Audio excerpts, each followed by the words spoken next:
Rally Akhil Bharatiya विद्यार्थी परिषद द्वारा आज बूढ़ा तालाब के पास छात्रों द्वारा आक्रोश रैली निकाला गया।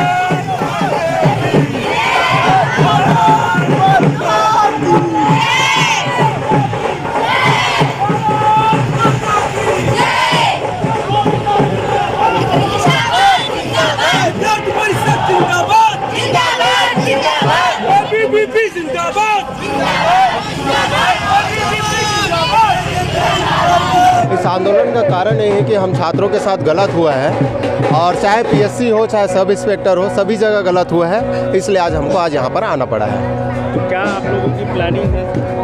हम लोग की प्लानिंग ये है कि जो भ्रष्टाचार हुआ है, हम लोग के साथ जो अन्याय हुआ है, इसके खिलाफ हम लड़ाई कर रहे हैं और सरकार की भूमिका कहीं भी हमको नज़र नहीं आ रही है। अगर सरकार को लगता कि छात्र आंदोलन कर रहे हैं तो उनको आगे अपना स्वतः संज्ञान लेना चाहिए। आज हमको रोड में आने की ज़रूरत क्यों पड़ी? आज 2018 में सब इंस्पेक्टर का जो मामला आया था, आज 5 साल होने को जा रहे हैं और छात्र यहाँ पर रोड पर खड़े हुए हैं। इनको आज कहीं ना कहीं किसी जगह पे वर्दी लगाना था और आज वो नौकरी पे रहते, आज इनको रोड पे आना क्यों पड़ रहा है? इस बात से अंदाज़ा लगाया सकता है कि कहीं ना कहीं छात्र नाखुश है इस भर्ती को लेकर। आज 5 साल होने को जा रहा है, 2018 में ये भर्ती आई थी और अभी तक ये छत्तीसगढ़ का पहला ऐसा एग्ज़ाम है जिसमें 100 से अधिक याचिकाएं लगाई। भी हाई कोर्ट ने डिसीजन अपना दिया है कि अधिकारियों का बच्चों का चयन हुआ है और भूपेश बघेल जी ये कहते हैं कि क्या अधिकारी का बेटा ऑफिसर बनने के योग्य नहीं है? होना है संयोग, ऐसा बिल्कुल लाजमी नहीं हो सकते। भूपेश बघेल की सरकार किसानों की बात करती है, मैं सिर्फ उनसे यही प्रश्न करना चाहूँगा, क्या किसान का बेटा यहाँ आके तैयारी नहीं करता क्या? आपका क्या मतलब पड़ता है? आप किसानों के लिए इतना 40 लाख कृषक परिवार है, आज बच्चे कोई ना कोई बच्चे आके या तो पीएससी की तैयारी कर रहे हैं या सब इंस्पेक्टर और व्यापम के किसी एग्जाम की तैयारी कर रहे हैं और साल भर यहाँ पर 10-10, 20-20 हज़ार रुपये खर्च करके यहाँ पे रहता है। वो किस परिस्थिति में जीता है उनको पता है और उसके बाद तैयारी करता है, अंतिम में जब उनका चयन नहीं होता है तो उनके ऊपर क्या बीतती होगी? आपने कभी सोचा इस बारे में? और आप कहते हैं कि हम लोग छात्र हमारे तक आज तक कहीं पहुंचा नहीं है, ये कर रहे हैं आंदोलन, एबीवीपी कर रही है, भाजपा कर रही है। मैं इस बात का खंडन करना चाहूँगा। मैं खुद एक छात्र हूँ और मैं आज यहाँ पर खड़ा हुआ हूँ और भूपेश बघेल जी कहते हैं कि हम लोगों को आज तक कोई सूचना नहीं मिले। हम लोगों ने कितनी नोटिसें दी है, उसके बाद भी एक मुख्यमंत्री का कर्तव्य होता है, ये राज्य के मुखिया होते हैं, उनको आना चाहिए, यहाँ पे स्वतः संज्ञान लेना चाहिए। मेरा नाम गोविंद चंद्राकर है, मैं रायपुर से हूँ और मैं सब इंस्पेक्टर का विद्यार्थी हूँ और मैंने सब इंस्पेक्टर का एग्ज़ाम दिया है और इस एग्ज़ाम को लेकर मैं सबसे ज़्यादा बोलना चाहूँगा, सब इंस्पेक्टर की किसी भी प्रकार की पारदर्शिता नहीं है। व्यापम ने परीक्षा ली है और सब इंस्पेक्टर ने एग्ज़ाम का जो रिजल्ट है वो पुलिस मुख्यालय द्वारा जारी किया है। शंकाएँ तो उसी दिन से चालू हो गई थी जिस दिन से व्यापम से उन्होंने रिजल्ट, इसके साक्ष्य भी हैं बाकायदा। आप एनपीजी न्यूज़ में जाके देखेंगे तो आपको मिलेंगे कि व्यापम में जो तनातनी का माहौल रहा है, ये अपने आप में भ्रष्टाचार को बढ़ावा देने वाला, इससे बड़ा और सबूत क्या चाहिए आपको? व्यापम जब इतनी बड़ी संस्था है, जब उनके साथ खिलवाड़ क्यों कर रही है? एबीपी का झंडा लेकर के बैठे हुए हैं और ये अपना विरोध प्रदर्शन करते नजर आ रहे हैं। ये है छत्तीसगढ़ का सबसे बड़ा सच कि सत्ता पक्ष किस प्रकार से छात्रों को सड़क पे आने के लिए मजबूर कर दी है। ऐसी अवस्था इस छत्तीसगढ़ की है। आने वाला भविष्य इन छात्रों का क्या होगा ये तो भविष्य ही तय करेगा। एबीपी हमेशा छात्र हित पे काम करते हैं, ये छात्रों के हमेशा छात्रों के हित पे काम करते हैं। महिलाओं की सुरक्षा सबसे ज्यादा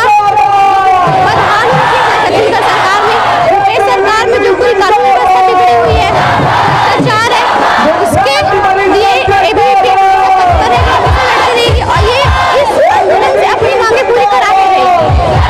जब छात्र बोला है राष्ट्रीय आंदोलन, ये बात तो है। अब महिलाओं के साथ इतना रेप बलात्कार चुनाव के समय क्यों हो रहा है, ये बात भी है। जब महिलाओं के साथ बुरा होगा, हमेशा छात्र विद्यार्थी परिषद आगे आएगी। यानी आप अपनी सुरक्षा को लेकर के आप सड़क की लड़ाई लड़ने वाले हैं? जी। क्या शुभ नाम क्या लिखते हैं? प्रिया गुप्ता, नगर सहमंत्री, रायगढ़। कहाँ से है? रायगढ़। इस आवाज कम से कम सरकार तक जाएगी, उनको ये तो पता चलेगा कि छात्रों का क्या हाल है। छात्रों को रोड में आने की जरूरत नहीं होती। अगर उनका शासन व्यवस्था सुचारू रूप से चलता तो सब चीज सिस्टम से चलता तो आज ये दिन देखने की नौबत नहीं आती। सर हम तो छात्र नहीं हैं, मैं तो भूतपूर्व सैनिक हूँ, हम चारों भूतपूर्व सैनिक खड़े हैं। हम किसी पार्टी के लिए ही हैं, हम किसी राजनीतिक पार्टी को सपोर्ट नहीं करते हैं। हम अपने हक के लिए आए हैं। हम जब से रिटायरमेंट आए भारतीय सेना से, हमारे साथ यहाँ की जितनी भी वैकेंसी निकली है सब में सौतेलापन व्यवहार किया है, ये खासकर भूपेश सरकार ने। हमारी उम्र जब 20 साल थी तब हम फौज में भर्ती हो गए थे, तब हम जब 100 लड़के दौड़े थे तब मैं जब टॉप में आया होगा तब मैं जाके सेना में भर्ती हुआ था। आज जब मेरी उम्र 40 साल हो गई, 20 साल नौकरी करके आने के बाद में, और यहाँ पे एसआई भर्ती में मेरे को बोला जाता है 20 साल के लड़कों के साथ में आप उनका फिजिकल स्टैंडर्ड बराबर दो। 20 साल और 40 साल की उम्र फर्क नहीं होता क्या? मतलब देश की सेवा करने के बाद कोई हमारे को छूट नहीं दिया गया। ऑल इंडिया में छूट है। ऑल इंडिया हमारे को 8 राज्य का राजपत्र हमारे पास है, वो हम लेके हाई कोर्ट में भी ज्ञापन दिए, वहाँ कोई सुनवाई नहीं। सुप्रीम कोर्ट में गए, वहाँ भी डिस्पोज हुआ। तो हमारी अब न्यायपालिका से भी हमारी जो विश्वास है वो खत्म हो गई है। बहुत बड़ी गड़बड़ी हुई है, ये तो मेरे को मैं बोलूंगा, क्योंकि यहाँ गड़बड़ तो हुई है। और हमारे 153 बंदे जो भूतपूर्व सैनिक को जो 5 गुना बुलाएंगे बोले थे वो उसमें 153 बंदे को नहीं लिया गया। ये भी इनकी एक कमजोरी है। और जिसको लिया गया उसमें फिजिकल में चीट किया गया, फिजिकल में उनको चीट किया गया। और हम इनके पास में जो डीजीपी के पास में गए हम, लेकिन हमारी कोई नहीं सुना गया। हमारा फिजिकल से पहले हमने पत्र लगाया, लेटर लगाया, लेकिन हमारे को कोई जवाब देना उचित नहीं समझा।